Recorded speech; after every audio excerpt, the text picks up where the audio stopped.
नदी का खजाना। बहुत समय पहले की बात है। एक छोटा सा गांव था। वहां एक सेठ की मृत्यु हो जाने के बाद दोनों बेटों में आधी आधी संपत्ति बांट दिया गया और दोनों बेटों ने आपस में बातचीत करनी बंद कर दिया। बड़े बेटे ने खुद उपजाऊ जमीन और घर ले लिया था और छोटे बेटे को बंजर जमीन दे दिया।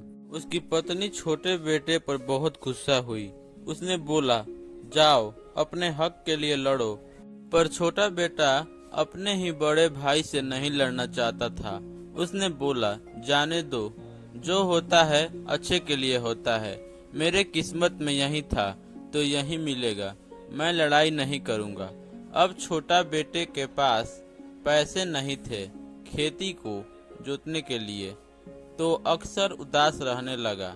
एक दिन छोटे बेटे को आवाज आई, बेटा उदास मत हो, मैंने खेत के पास वाले नदी के किनारे कुछ पैसे रखे हैं, वो निकाल के तुम खेती करना। छोटे बेटे ने सुबह उठ के अपनी पत्नी को यह सारी बात बताई। पत्नी यह बात सुनकर हंसने लगी और बोली, तुम्हें यह केवल सपना आया है, यह तुम्हारा भ्रम है। छोटे बेटे ने पत्नी की यह बात सुन के कुछ नहीं किया। एक दिन खेत में बैठे बैठे कुछ सोच रहा था, तब एक चूहे ने नदी के किनारे खुदाई करनी शुरू कर दिया था। छोटा बेटा उस चूहे को बैठे बैठे देखता रहता है। चूहे ने काफी अंदर तक खुदाई कर दिया था। तब छोटे बेटे को एक चमकदार चीज दिखाई दी। वह तुरंत वहां देखने के लिए चला गया और उसने देखा कि वहां ढेर सारा पैसा था। उस वक्त उसे पता चला कि मुझे जो सपने में आया था वह सच था।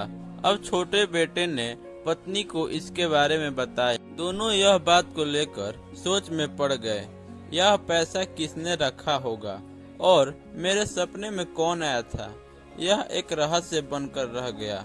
छोटे बेटे ने कुछ पैसे लिए और खेती किया। जो भी पैसे मुनाफे में कमाया था वो सारा पैसा फिर वहीं नदी के किनारे रख आया। यह बात फिर से एक रहस्य बन के रह गई। अब वह अपने बड़े भाई से भी ज्यादा अमीर हो गया और खुशी खुशी रहने लगा। इस